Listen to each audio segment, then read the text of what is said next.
이재명 대통령이 오늘 오후 2시 국무회의를 열고 20조 2천억 원 규모의 추가 경정 예산안을 심의 의결했습니다. 이번 추경안의 핵심은 경기 진작과 민생 안정을 위한 소비 쿠폰 지급입니다. 추경안에는 소득에 따라 1인당 15만 원에서 최대 50만 원까지 지급하는 방안이 담겼습니다. 이 대통령은 보편 지원과 선별 지원을 적절히 배합할 필요가 있다고 설명했습니다. 두 가지를 적절히 배합을 해서 일부는 소득 지원 측면에서는 저소득층에게, 경기 진작 목표의 측면에서는 공평하게, 또 그 한편으로는 소비 승수를 좀 더 고려하는. 구체적으로 보면 소득 상위 10%는 15만 원, 일반 국민 25만 원, 차상위 계층 40만 원, 그리고 기초생활수급자는 50만 원을 수령하는 안입니다. 지역화폐도 더 발행하기로 했습니다. 비수도권의 경우 상품권 할인율을 높게 책정해 지역 주민들이 더 저렴하게 구매하도록 할 예정입니다. 코로나19 사태 이후 발생한 소상공인들의 빚을 일부 탕감해주기 위한 예산도 담겼습니다.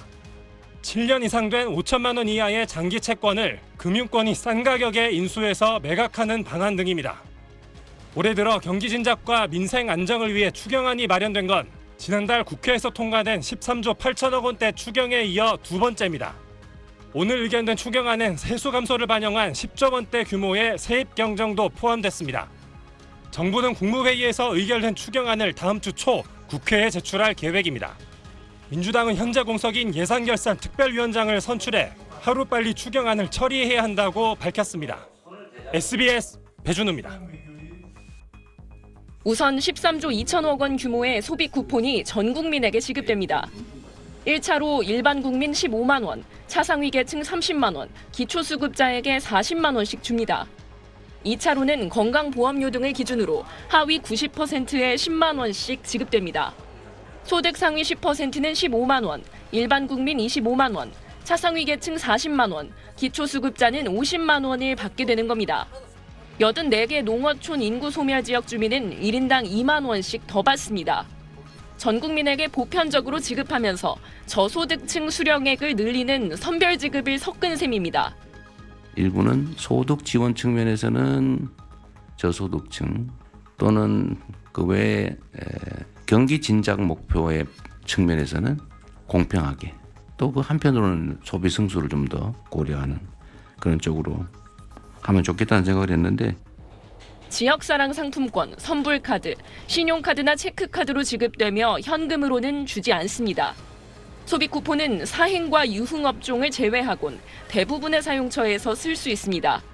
구체적인 지급 시점과 사용 기한 등은 관계부처 태스크포스에서 서둘러 결정할 방침입니다. 일정 지역에서만 현금처럼 쓸 수 있는 지역사랑 상품권 발행도 역대 최대 규모인 29조 원으로 늘리기로 했습니다. 소비자들은 지역사랑 상품권을 액면가보다 7에서 15% 싸게 구입할 수 있습니다. 에너지 효율이 높은 냉장고, 에어컨 등 11개 가전제품을 구입하는 경우 구입 가격의 10%, 최대 30만 원까지 환급해주기로 했습니다.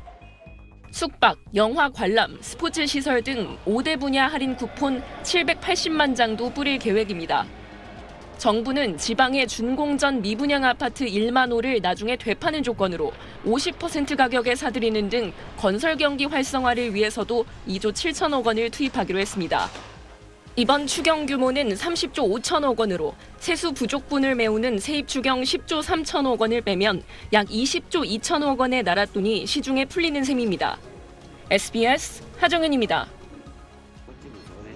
임종석 씨는 코로나 대유행 시기 15년 전부터 운영하던 꽃집을 정리하고 지금은 중고가전을 팔고 있습니다. 코로나 시기 받았던 대출은 계속 임 씨를 짓누르고 있습니다.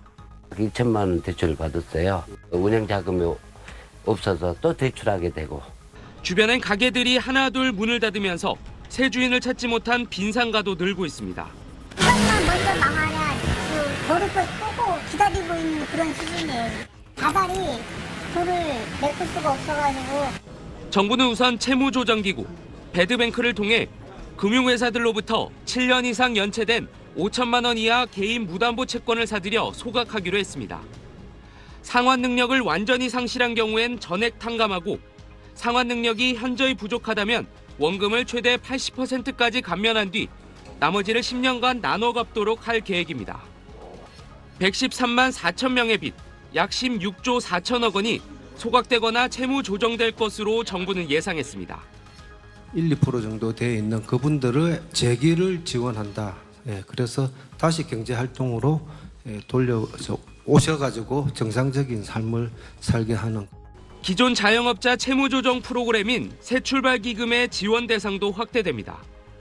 90% 원금 감면은 기초생활수급자 등 사회 취약계층에만 적용됐는데 총 채무 1억 원 이하, 중위소득 60% 이하의 저소득 연체자까지 확대됩니다. 저소득 소상공인 10만 1,000명이 혜택을 받을 전망입니다. 정책자금을 성실히 갚고 있는 소상공인 19만 명에게도 1%포인트의 이자 지원 등이 이뤄집니다. 자영업자들 재기에 큰 도움이 될 걸로 기대되지만 도덕적 해이와 형평성 우려도 제기됩니다. 정부도 착실히 빚을 갚고 있는 자영업자들이 느낄 상대적 박탈감에 충분히 공감한다고 인정했습니다. SBS 엄민재입니다. 이번 추경으로 정부 총 지출은 처음으로 700조 원을 돌파하게 됩니다. 세수는 당초 예상보다 줄어들 것으로 예상돼 늘어난 씀씀이를 맞추려면 19조 8천억 원의 국채를 새로 발행해야 합니다. 이에 따라 국가 채무는 사상 처음으로 1,300조 원을 돌파합니다. 국내 총생산, GDP 대비 국가 채무 비율은 49%까지 높아집니다.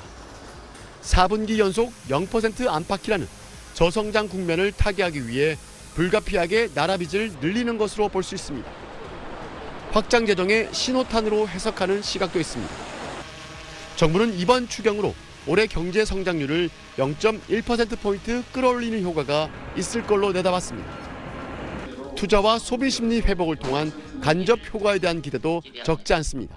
직접 효과 이외에 새 정부 정책 의지나 소비자, 기업, 국민 등의 경제 심리에 미치는 이런 간접 효과도 저희는 상당히 나타나기를 기대하고 있습니다.